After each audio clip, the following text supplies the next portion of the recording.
Aujourd'hui, nous commençons notre deuxième TP concernant la programmation Graph7 sur un automate programmable Simatic S7 300.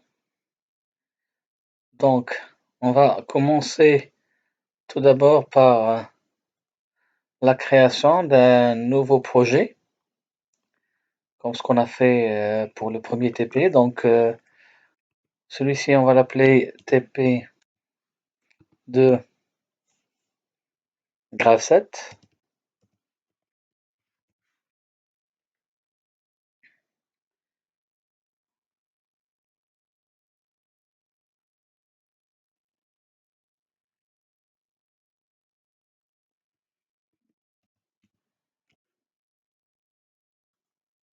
Voilà, le TP2 API Graph7.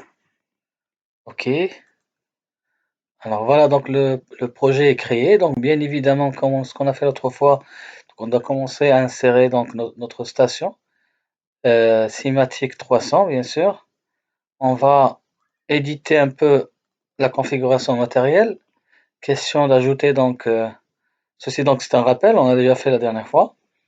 Donc on va ajouter notre station Simatic 300. Donc on va l'ajouter pour commencer le rack.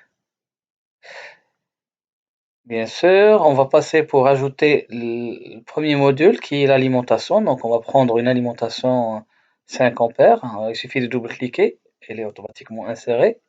Et on va passer à l'insertion du CPU. Donc, comme l'autre fois, donc on avait choisi le CPU 314C de DP et on va prendre l'un des modèles proposés. Il suffit de double-cliquer et valider pour ajouter donc le composant. Donc voilà, donc notre configuration est terminée.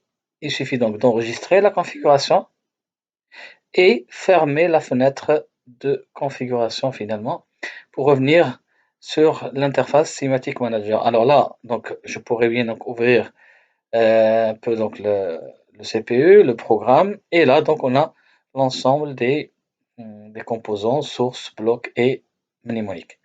Alors pour ce TP, bon, je vais faire une petite démonstration en utilisant le même exemple qu'on avait utilisé pour le premier TP, à savoir le chariot qui se déplace entre deux fins de course gauche et droite. Donc on va commencer par, comme habitué, par la table mnémonique. Alors sur cette table, donc je rappelle, il y a le FCD, c'est un fin de course droite. Donc c'est une entrée donc 124.0, d'accord, voilà. Un deuxième, un fin de course, un fin de course gauche, fin de course gauche, voilà. Un DCY, un DCY pour le départ cycle. Deux sorties, notamment DD, une sortie, donc ça serait un A, 124.0, et une deuxième sortie, déplacement gauche, qui sera donc attribuée à la sortie 124.1. Alors maintenant, donc, on va ajouter init comme étant donc l'entrée, le bit d'initialisation, donc M0.0. Voilà, c'est un bit mémoire pour l'initialisation. Voilà. Donc voilà, donc je pense qu'on a terminé la table de mnémonique. Donc comme d'habitude, donc on va enregistrer cette table mnémonique et on va fermer la fenêtre mnémonique. Alors à partir de là, donc on va aller sur le dossier bloc. Voilà. Alors déjà, bien sûr, il y a par défaut le bloc OB1, ça on le sait déjà, mais il faut savoir que pour la programmation en langage graph, l'objet d'ailleurs de notre TP d'aujourd'hui, Donc on doit insérer un nouveau bloc. Donc on va aller sur bouton droit, insérer un nouvel objet et bloc fonctionnel. Alors pourquoi un bloc fonctionnel? Eh bien pour pouvoir programmer en langage graph, donc on a besoin d'ajouter un bloc fonctionnel. D'ailleurs, il va être libellé FB1. Vous avez sans doute remarqué le langage de création, ce langage graph, tout à fait normal. Donc il suffit de valider par la touche OK et on va automatiquement avoir le bloc FB1. Alors maintenant, en éditant le bloc FB1, il suffit d'ailleurs de double-cliquer. On obtient donc la fenêtre de programmation, comme vous l'avez remarqué ici, S7 Graph. On remarque déjà la présence d'une première étape, l'étape initiale. Voilà, et la première transition, T1. Alors, bon, maintenant pour les transitions, donc on peut bien évidemment insérer, donc on va par la suite, on va pouvoir insérer les expressions logiques correspondantes aux transitions. Mais pour le moment, on va commencer déjà par ajouter, on va ajouter déjà la succession d'étapes. Alors, notre graph set, comme on l'a vu déjà pour l'exemple du cours, correspond à 3 étapes. Donc déjà, il y a l'étape initiale. Par la suite, l'étape déplacement gauche, déplacement droite, pardon, et par la suite, donc, une autre étape pour le déplacement gauche, et on revient à l'étape initiale. Alors, pour le retour à l'étape initiale, on va insérer tout simplement un saut vers l'étape S1. Donc ici, il suffit de mentionner le numéro de l'étape à laquelle on doit se brancher. Donc c'est, voilà, et vous avez remarqué sans doute ici la notation T3, ça veut dire un saut arrivant de la transition T3. Donc ça correspond bien à au retour à l'étape initiale après la transition T3. Alors, maintenant, donc, je vais commencer bien sûr à insérer pour commencer les transitions. Alors, pour cela, donc, je vais basculer sur l'affichage correspondant. Bien évidemment, donc, voilà, donc on va afficher en quelque sorte. Donc, ça, c'est l'affichage en graph 7. Et là, c'est l'affichage avec, bien sûr, les transitions. Et là, donc, je vais commencer à insérer. Alors, pour moi, ici, la transition, bon, déjà, pour commencer, donc, il va falloir afficher le graph en entier. Arrivant ici, voilà, donc, on va pouvoir maintenant activer l'affichage, bien sûr, de ces transitions. Alors, bon, alors, sinon, donc, on pourrait bien, voilà. Donc on va bien sûr ici insérer les différentes expressions. Donc pour commencer, pour la transition 1, on avait déjà, si vous vous rappelez déjà, donc il y avait euh, DCY et FCG.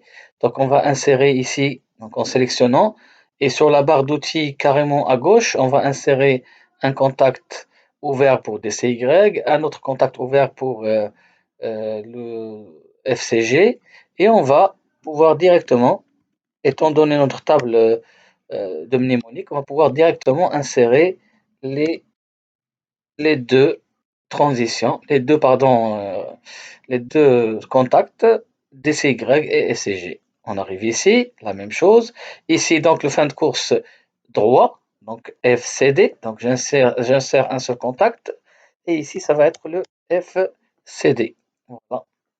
La même chose pour la fin, bien sûr. Donc, on va insérer un seul contact. C'est lorsque le chariot arrive au fin de course gauche, bien évidemment.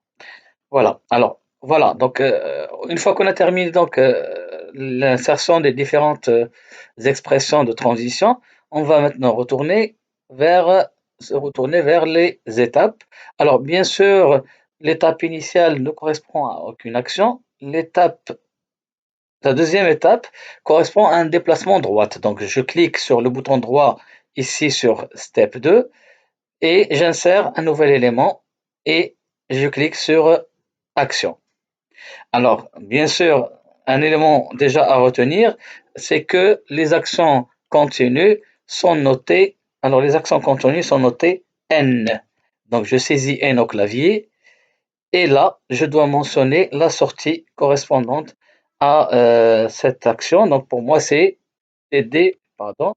Alors là, je saisis N et là, je dois saisir, d'accord, je dois saisir DD. Alors là, le dictionnaire mnémonique va mentionner donc le nom exact, DD. Là aussi, j'arrive sur l'étape 3 et j'insère un nouvel élément, une action. Le type, on a dit, c'est action continue N et l'action, bien sûr, c'est DG comme mentionné dans le dictionnaire mnémonique. Voilà, donc ça, en ce qui concerne notre graph 7. Donc, à ce stade-là, donc, on a déjà terminé la création donc, de notre graph 7. Donc, le graph 7 il commence à prendre forme. À partir de là, donc, je vais pouvoir. Alors là, si vous avez remarqué sur la partie inférieure, il y a un certain nombre donc, d'informations.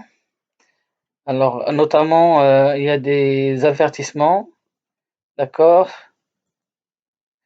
Voilà, donc T1, condition, toujours vrai, voilà. Voilà, donc ça, en ce qui concerne notre graph 7. Alors, je pense qu'on a terminé la création de notre graph 7. À partir de là, donc, je vais pouvoir commencer. Je vais enregistrer déjà donc mon graph 7 et je vais revenir vers la, la fenêtre Semantic Manager et je vais éditer le OB1. Alors le OB1 c'est bien sûr le bloc organisationnel 1 en langage contact, oui, ok. Alors voilà mon OB1. Alors bien évidemment, il y a un élément très important, c'est qu'il faudrait insérer bien sûr un bloc data, un DB, le DB1. Alors on va insérer un bloc data au niveau du seul ladder qu'on retrouve donc dans notre, bien sûr, dans notre OB1. Alors, on va aller vers appel de DB. Alors, voilà, donc on va pouvoir insérer, bien évidemment, on va pouvoir insérer donc notre bloc au niveau, bien sûr, au niveau du réseau, au niveau du ladder, du seul ladder. Alors, pour cela, il faudrait donc le ramener à partir, on va ramener bien évidemment celui-ci à partir de notre fenêtre, de la fenêtre Semantic Manager. On va réduire notamment cette fenêtre Semantic Manager pour la simple raison qu'on va tout simplement faire glisser, remarquez, on va faire glisser le DB1, on va le faire glisser ici,